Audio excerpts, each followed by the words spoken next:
Jack gets hit by a bus and wakes up miraculously alive, generally okay. He's lost some teeth. He's had his beard shaved off. And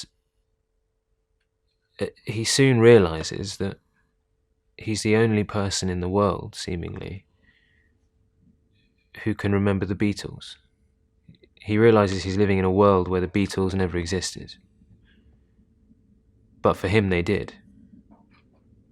And so then he's left with a conundrum of what does he do?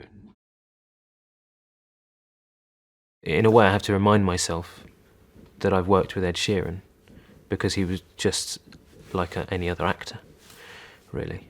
He never made you feel like you should be aware of who he is and what he does, which I think is really quite amazing, because he's probably the biggest pop star on the planet right now.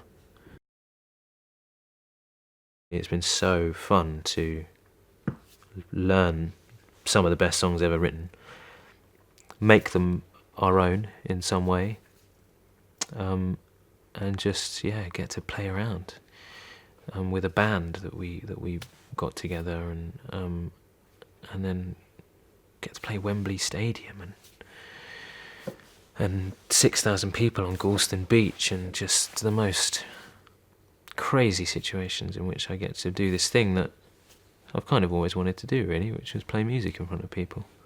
There is some magic to their music. I've spent 4 months now playing these songs over and over and over and over again, rehearsing them and then doing take after take. And I'm not tired of any of them. There's something about them that just, you don't get bored of it. If I wasn't in this film, I would absolutely go and watch this film, because it's directed by Danny Boyle, it's written by Richard Curtis, and it's about the Beatles. I mean, there's not much more you want from a British movie, is there?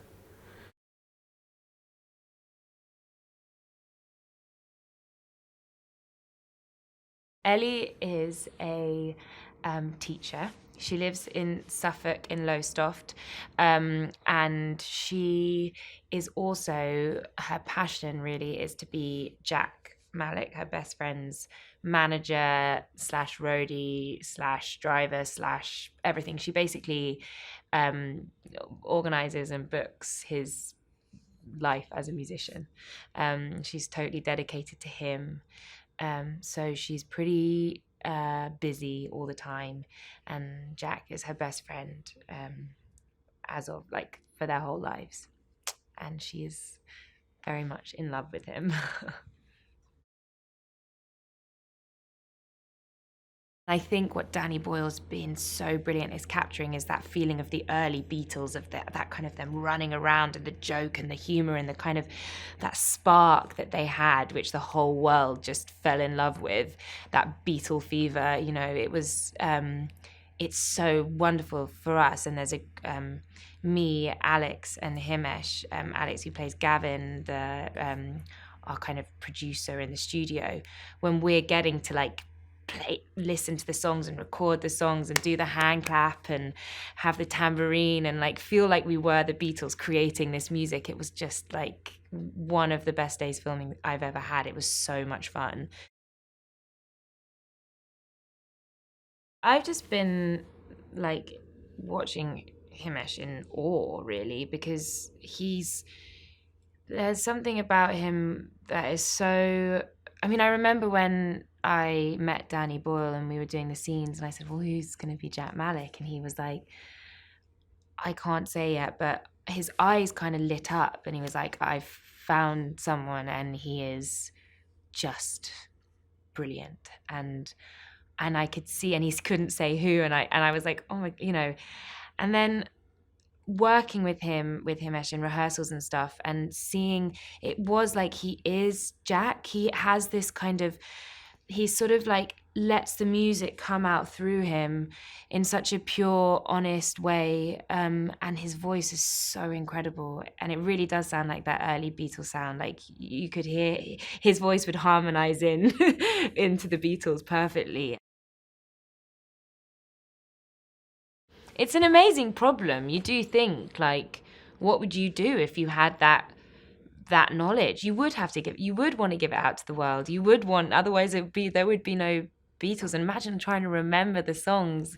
That's what I think will connect to an audience everywhere worldwide, because you kind of buy into that idea of, oh, if you were the only person, you were trying to remember all those songs. And it's just like such a brilliant concept.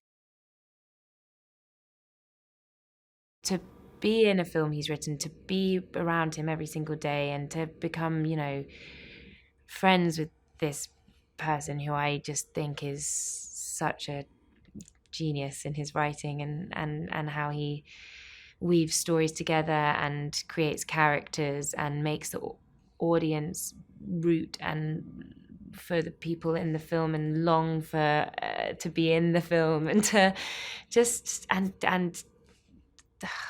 captures what's like true and good and hopeful about life.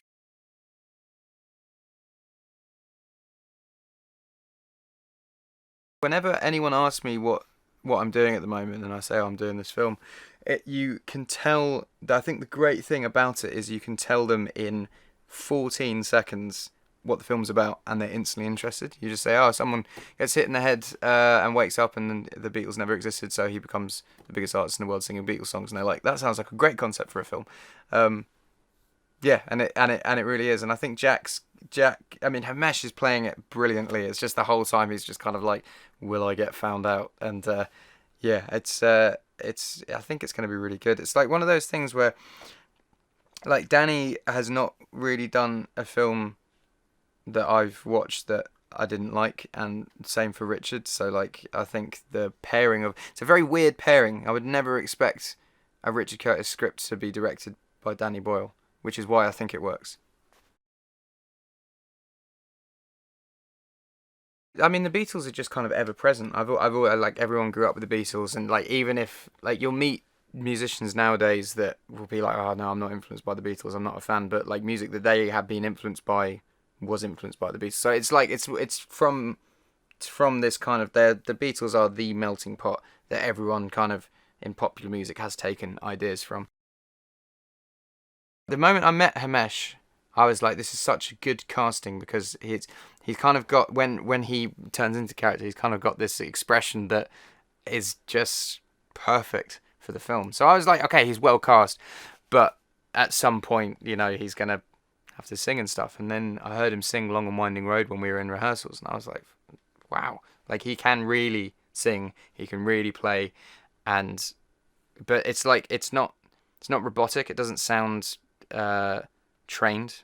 It sounds like there's heart in it, which is, I think, difficult to get.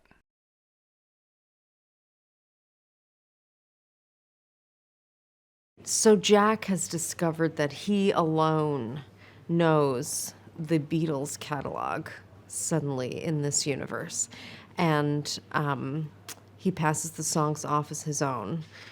No one is aware of this, of course, except for he himself, and so Debra believes that these are his songs, and he has by himself produced the greatest compilation of music ever produced, and she sees dollar signs, and she knows just what a boon he is, and she tries to milk him for all he's worth. My agent sent me the script and said, there's a part, it's an agent. I said, yes. I always wanted to play an agent. I happen to love all of my agents very much, and we're very close. But I find it a fascinating job. And I read the script and I thought, oh my God, this is the greatest script I've ever read. And I still believe that it is the greatest script I ever read. Who wrote this? Oh, sure, it's Richard Curtis. Who's directing it? Oh, sure, it's Danny Boyle, you know. And then I was clawing at the opportunity. I made a bald, graceless grab at this opportunity because, oh my gosh, it's the greatest idea of a movie I've ever heard, greatest execution of a script I've ever seen, and a director who is completely unique and completely incredible. So, yeah, I wanted to be a part of it.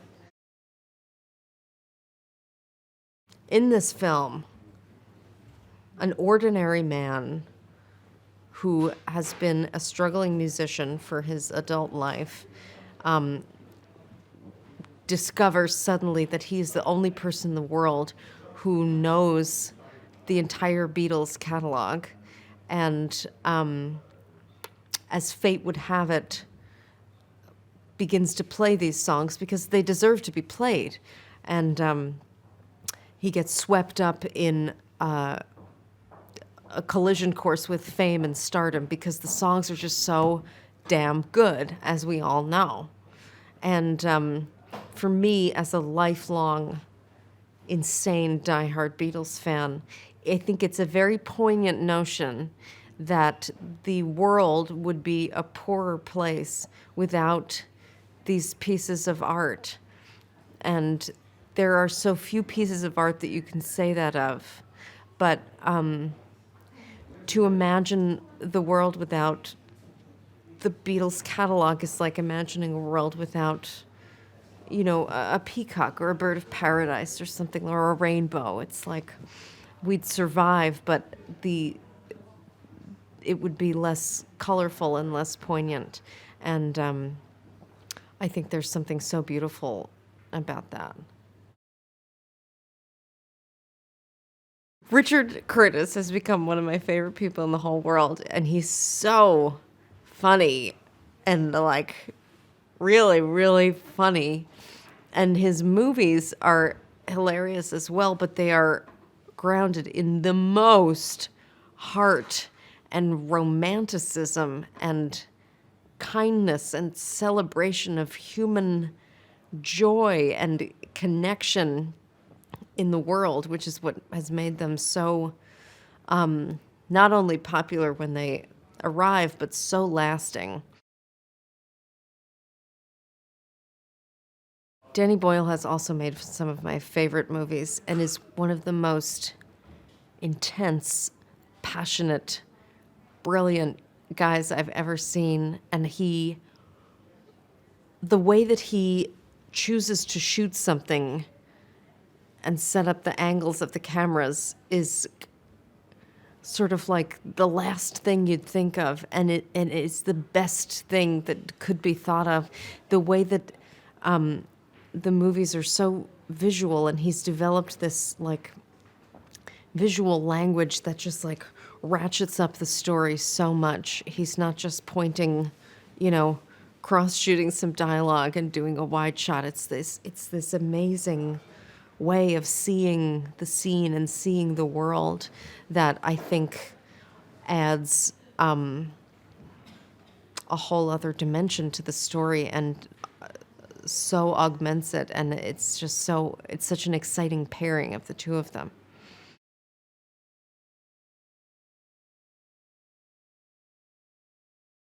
I think Himesh has like an incredible amount of integrity, just naturally, just standardly, which helps, I think, a lot with the kind of the idea of being like, I just feel like I feel bad about gradually feeling bad about stealing these songs.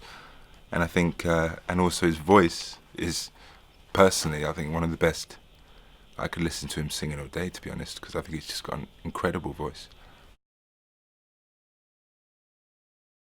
There's no one who's had more of an influence on comedy.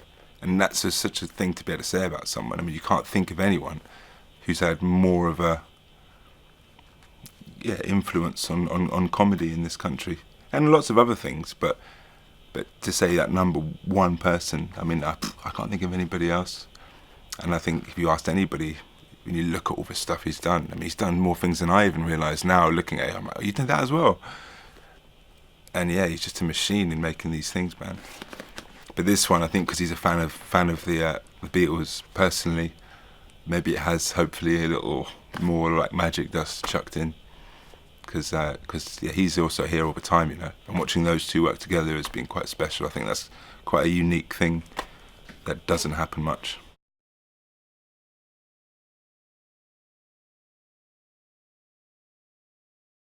So in this scene, our hero Jack is kind of being walked through the marketing process of the creation of his album, and he has some song ideas of his own, which to us makes sense, to the world makes sense, because the hits from the Beatles, you know what I mean, like Abbey Road, the White Album, Sgt. Pepper's Lonely Hearts Club Band. These are all real, you know, titles. And so my character as the head of marketing is deciding to come up with some ideas of our own. Kind of, I don't want to say shitting on his ideas, but we're kind of dismissing his ideas a little bit because we just don't think that they'll work.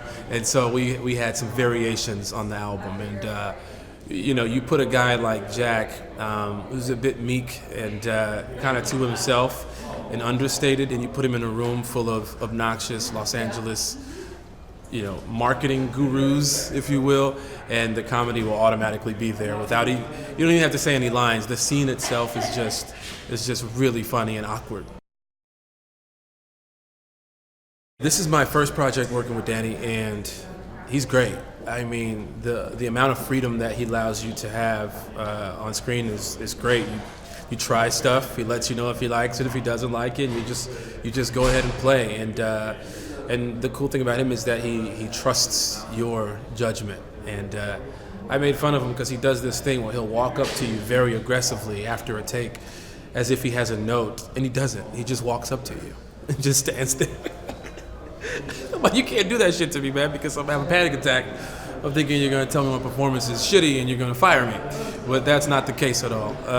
So it's been so great working with him. And a lot of his shots, you know, I noticed are just dope shots that a lot of people don't get. And so it's been really cool watching the process and trying to look at certain takes and stuff like that to see how awesome it looks. So far, so good.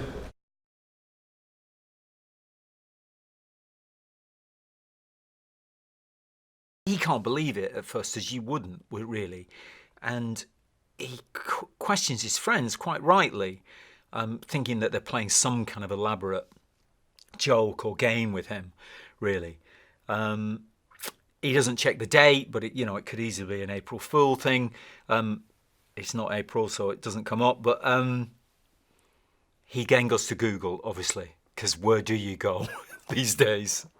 To Google, to God, the equivalent of God, to find out is this true. And of course, there's nothing on Google. And the fact that there's nothing on Google, provided he hasn't mistyped it, and he doubles back on that, means that there's something here that's seriously changed, really. So he goes to his record collection. There appears to be no evidence anywhere of them at all. So obviously, one of the big challenges for him, as it would be for anybody, and you can put yourself through this exercise easily, is think, wow, could I remember more than a few lines? You know, how would you go about trying to render all the verses of a particular song, really? Not just the chorus. The chorus you can probably depend on, but the verses, how would you get them back? So there's kind of elaborate sequences of him trying to summon up the knowledge of where, he's got phrases, as indeed we all would have. You carry phrases, I think, easily, but the sense of it, and often you realise when with some of your favourite songs, you misremember the lyrics anyway, because you kind of you sort of fill in bits that aren't absolutely clear in the expression of the singer. You kind of suit yourself with them, and so you often learn them wrong anyway. But he has to try and find, which he does through a series of post-it notes. He has to try and remember, recall, and record as he picks them up, as he begins to gather all the bits together again, as many Beatles songs as he can. There's a connection, really, with him and the songs where he's both utterly respectful and yet free with them as well. It's his voice, and it's him.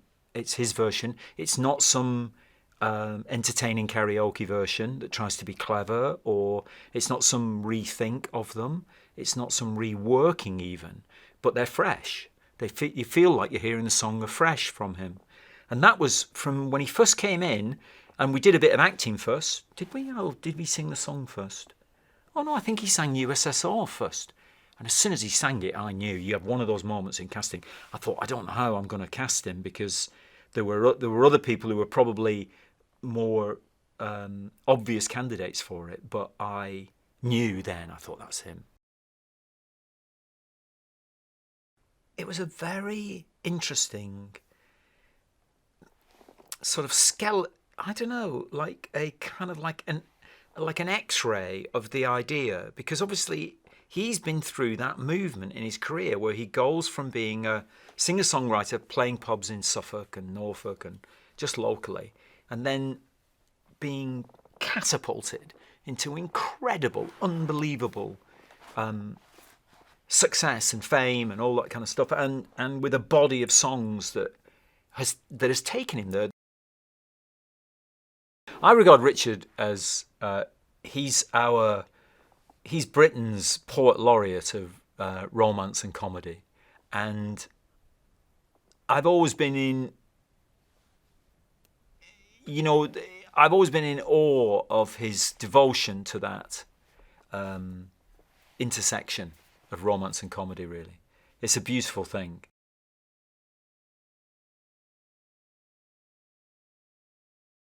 We had to cast some, ridiculous pop star to play a ridiculous pop star, and who should pop into my mind but Chris Martin. Which is 100% true. A film based on me, and he wanted Chris Martin to play the musical boy. Well, it's Chris. It's just the physique. Isn't And then it? you Chris said, has just got the physique. okay, I went round for dinner, and he said, Chris Martin can't do it. Do you think Harry Styles would do it? And I'm just kind of looking at him promise being you, like, that's like a fantasy. you definitely said that. And I was like, Richard, I you know, know, but I was teasing you by that it's point. it's based in Suffolk. Yeah. About a boy that Yeah. was playing Halesworth Gig in the Yeah. Park and stuff. I know. And there's a musician in it who's from Suffolk. Yeah. Well, the guy from The Darkness.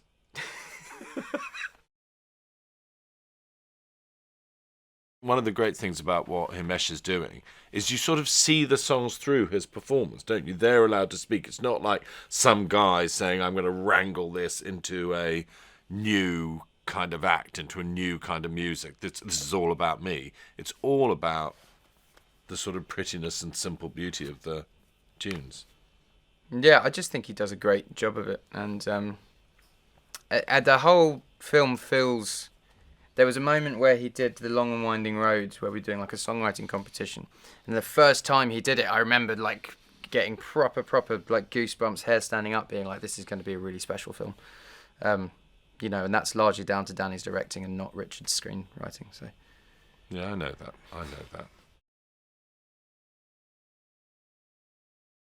I didn't really know what to expect from Danny, because he's such a successful director who's done like all sorts of shapes and sizes as films, and I'm not. I mean, bar the odd cameo in Home and Away and Game of Thrones. I mean, it really was odd.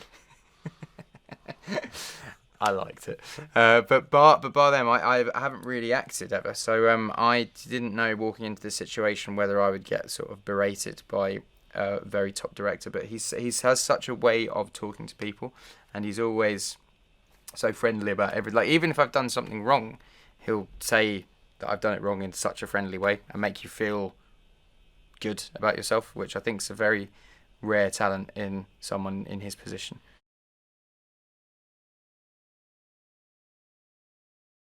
I really loved his take on the movie, which was sort of more energetic, more emotional. And I suppose those are the two things that he's kept doing, apart from the fact that he's, directs it infinitely better than I would have done. And every day is a joy just watching him at work and seeing how he sees a scene and then thinks of 3 things to happen in the scene, which, no usual director would do. It's been a sort of great balance, I think, between my slightly leisurely emotionality, I would say, and his sort of much more passionate and energetic emotion. But we've got on very well. I thought it might be complicated. I've had complicated with relationships with directors before. And then suddenly, after 3 weeks had gone by, I thought, oh, it's not. We refer to Himesh as the hardest working man in show business, and he certainly has been in pretty well every shot of every day of this film. And there are two things which I particularly would compliment. One is, actually, as the days have gone by, he's found a way of being ever more himself on camera. You know, we sort of picked him because of the man that he is, even though there's obviously a huge amount of acting. But he actually, and I think this was the mixture between him and Danny, he became more confident, more delightful, more himself every day. So that was great. And secondly, you know, he's young and he's keen, which means that on days, and there have been 15 of them where he had to sing songs, he did them 40 times. You know, it would have been so easy to say, well, look, these are the 5 where you have to sing the song properly, and then after that we'll kind of have to edit the tracks and it'll be a bit complicated, and why don't you just do half the song? No way, he just did every song in full every time as best he could, so that when the editing happens, you've actually got brilliant and perfect takes in every sort of shape and size. I can't speak too highly of him.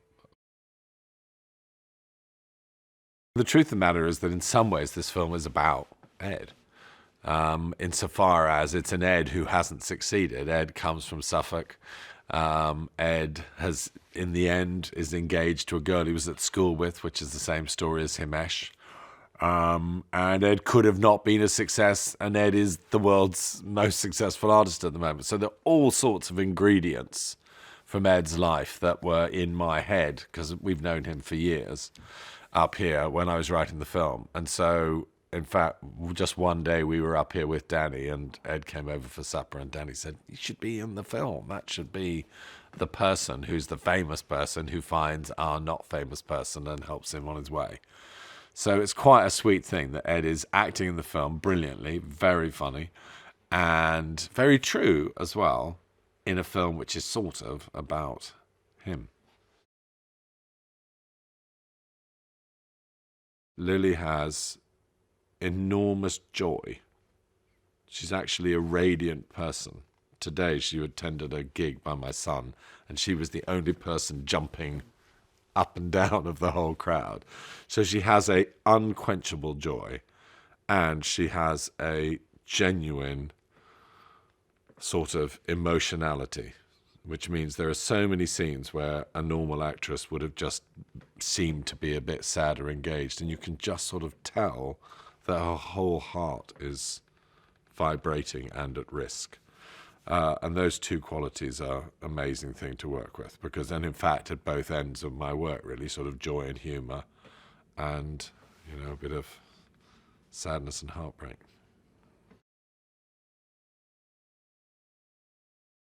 In a way, the Beatles is where my sort of emotional and artistic life began. I was completely obsessed by them. I had 2 older sisters who bought their records early. So at the age of 7, I was standing outside the Foresta Hotel in Sweden where we were living, waiting for the Beatles to come out onto the balcony. So I've been listening to and loving their music all my life. And I feel as though, as unhumble as it is and ridiculous it is to say, but I've always been trying to reproduce some of the things I heard in their music, which was joy and emotion in the context of joy. So when they're miserable, there's still something uplifting about it. So, you know, if I could ever do anything that made people feel that strange mixture of sort of joy and depth, that's what I've been trying for. Obviously, I'll never produce anything as wonderful as 113 of their songs. But they have been my lifelong inspiration. I didn't listen to the Beatles much while I was writing the film, because the idea is meant to be he's got no access, as it were, to iTunes. So what would be the first song that he would play? What would he remember? Danny's been doing this interesting experiment, saying to people he meets, you know, name 20 Beatles songs, and often people get stuck like at 12, because sort of in the panic and thinking, and what are the other ones, and the names of the, you know, there isn't a song called Revolver, there isn't a song called Beatles for Sale. So, and then if you can remember the names of the songs, what the hell are the words? So it was quite odd because I was absolutely thinking about the Beatles all the time when I was writing it, but not listening to the Beatles very much because I didn't want to remember the words.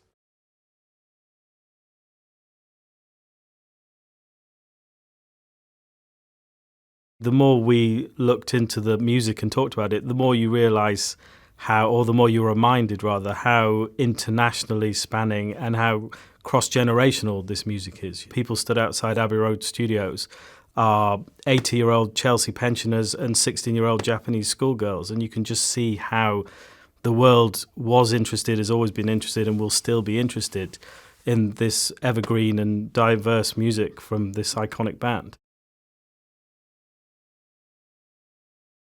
I guess in terms of Jack's journey, he finds himself with a kind of golden ticket to the life and the career that he'd always hoped for himself and had never quite achieved. And his initial interaction with that is excitement, is possibility, is great, the world is my oyster.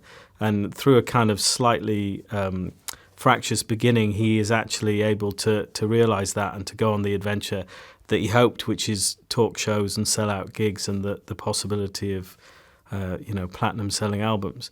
But I think the more fame he's given and the more opportunity he's given, he's learning two things.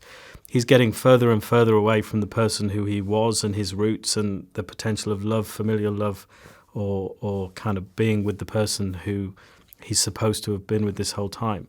But there's also the idea that he's a fake, he's a fraud, and there's a fear of people discovering the truth behind what's going on. And I think the complexity of the journey that Jack's character is going on is a kind of roll-up of both of those things. It's losing sight of himself, and it's drowning in the stress and the fear of discovery, and also the guilt of knowing that the rightful owners of those songs aren't getting the credit that they deserve.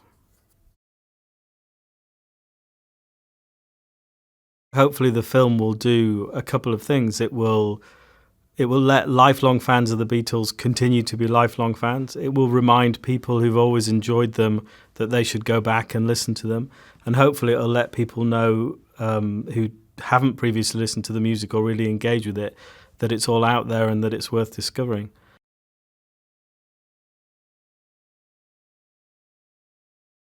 He's the loyalist person that I've ever worked with, and he's become a very good friend because of that. He has huge integrity, and he chooses in his work to see and search out for the good things in life, about relationships, about the good things in your friends and people, and to depict them on screen. And all of his work in some way has done that, and it's all fallen under this trope of being a romantic comedy. Because the other thing that he is he's a very, very funny guy, and that he finds the joke and the one-liner in any situation.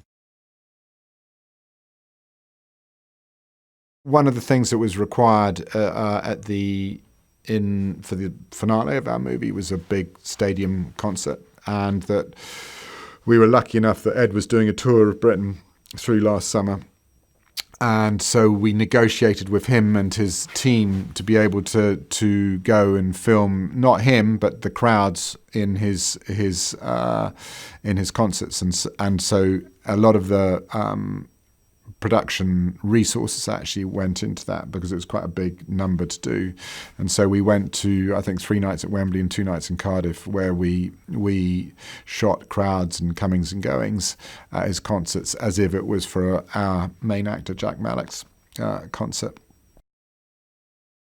When Richard was writing this film, he has a great personal affection for Suffolk, as he's got a house up there, his family spend all of their holidays up there, and he very much felt that he'd wanted to make it as culturally specific to Suffolk and as geographically specific to Suffolk as he possibly could. I was all for that, because actually I've got quite a lot of family who come from Suffolk as well, and it's a beautiful and very seductive part of the world. It's very flat. It's very varied, because there are some very idyllic spots, but there are also some sort of edgier spots, particularly on the coast and Gorleston. Now, to accurately portray John Coffey, the convicted killer charged with brutally murdering 2 little girls in the emotionally charged The Green Mile, actor Michael Clark Duncan would recall childhood memories of his father abandoning him to help power him with the raw emotion he needed.